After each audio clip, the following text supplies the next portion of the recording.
ವಿನಂತಿಸಿಕೊಳ್ಳುತ್ತೇನೆ.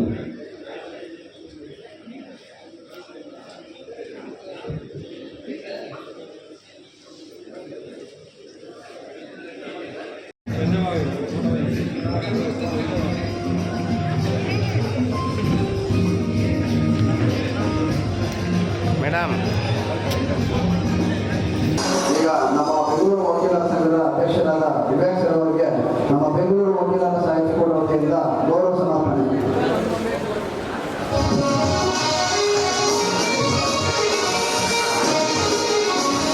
ಕೆಂಪೇಗೌಡರಿಗೆ ನಮ್ಮ ಬೆಂಗಳೂರು ವಕೀಲರ ಸಾಹಿತ್ಯ ಕೂಟ ವತಿಯಿಂದ ಗೌರವ ಸಮರ್ಪಣೆ. ಸಾಹಿತ್ಯ ಕೂಟ ವತಿಯಿಂದ ಗೌರವ ಸಮರ್ಪಣೆ.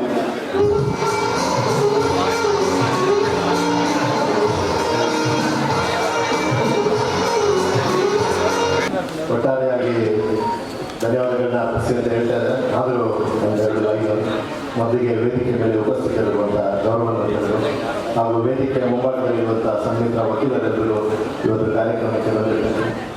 ನಮಸ್ಕಾರಗಳನ್ನ ಹೇಳ್ತಾ, ಬೆಂಗಳೂರು ವಕೀಲರ ಸಾಹಿತ್ಯ ವತಿಯಿಂದ ಹಮ್ಮಿಕೊಂಡಿರುವಂಥ ಕನ್ನಡ ಚಿತ್ರರಂಗದ ಮಾಣಿಕ್ಯ, ಕೊಡುಗೈ ದಾನಿ, ಚಲಜೀವಿ, ಈ ಯುಗದ ಒಬ್ಬ ಮಹಾನ್ ಮಾನವನ ವ್ಯಕ್ತಿ ತನ್ನ ಜೀವನವನ್ನು ಕಲೆಯಲ್ಲೇ ರೂಪಿಸಿಕೊಂಡು ತನ್ನನ್ನು ತಾನೇ ಸಮಾಜಮುಖಿ ಕಾರ್ಯಗಳಲ್ಲಿ ತೊಡಗಿಸಿಕೊಂಡು ಹಲವಾರು ರೀತಿಯಲ್ಲಿ ಯಾರಿಗೂ ತಿಳಿಯದ ಹಾಗೆ ಸಹಾಯ ಮಾಡಿಕೊಂಡು ಬರುವಾಗಲೇ ಅತ್ಯಂತ ಚಿಕ್ಕ ವಯಸ್ಸಿನಲ್ಲೇ ನಮ್ಮ ನಗರಿದ ಮೇರು ಪರ್ವತ ಬೆಟ್ಟದವು ನಮ್ಮ ನಿಮ್ಮೆಲ್ಲರ ಪ್ರೀತಿಯ ಪರಮಾತ್ಮ ಕರ್ನಾಟಕ ರತ್ನ ಡಾಕ್ಟರ್ ಪುನೀತ್ ರಾಜ್ಕುಮಾರ್ ಅವರ ನಮನ ಕಾರ್ಯಕ್ರಮವನ್ನು ಬೆಂಗಳೂರು ವಕೀಲರ ಸಾಹಿತ್ಯ ಕೂಟದ ವತಿಯಿಂದ ಇಂದು ಹಮ್ಮಿಕೊಂಡಿದ್ದು ನಮ್ಮ ಒಂದು ವಕೀಲರ ಸಾಹಿತ್ಯ ಕೂಟದ ಹಿರಿಮೆಗೆ ಮತ್ತೊಂದು ಗರಿಮೆ ಅಥವಾ ಗರಿಮೆಗೆ ಮತ್ತೊಂದು ಹಿರಿಮೆ ಅಂತ ಹೇಳ್ತಾ, ಇಂಥ ಒಂದು ಅದ್ದೂರಿ ವೇದಿಕೆ ಮೇಲೆ ಮಹಾನ್ ವ್ಯಕ್ತಿಗಳು, ನಿವೃತ್ತ ನ್ಯಾಯಮೂರ್ತಿಗಳು ಅವರು ಅನ್ಯತ ಭಾವಿಸ್ತಿದ್ರೆ ನನ್ನದೊಂದು ಏನಾದರೂ ಒಂದು ಫೀಲ್, ನಮಗೆ ವಯಸ್ಸಾಗ್ತಾ ಇದೆ.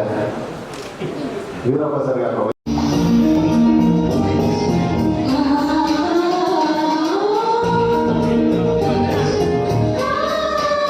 ಕರ್ನಾಟಕ ಡಾಕ್ಟರ್ ಪುನೀತ್ ರಾಜ್ಕುಮಾರ್ ಅಭಿನಯದ ಮಿಲನ ಹಾಸ್ಯಗಳು ಗೀತೆಯನ್ನು ಹಾಗೆ ಬಂದಿದ್ದಾರೆ ಶ್ರೀಯುತ ಶ್ರೀನಿವಾಸ ವಕೀಲರು.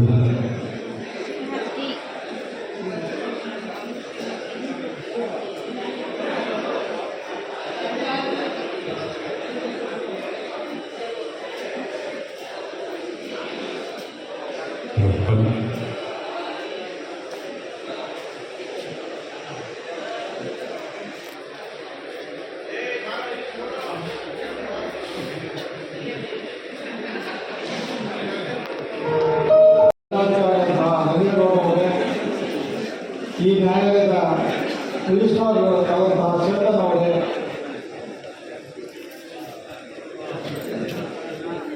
ದೀಪದಾನ ಬಂದಿರುವಂತಹ ಚಲನಚಿತ್ರಗಳು ಹಾಗೂ ನಿರ್ದೇಶಕರಾದ ಯೋಗೇಶ್ ಶಂಕರ್ ನಾಯಕ್ ಅವರೇ, ನಮ್ಮ ಸಂಘದ ಅಧ್ಯಕ್ಷರಾದಂಥ ವಿವೇಕ್ ಸುಬ್ಬಾರೆಡ್ಡಿ ಅವರೇ,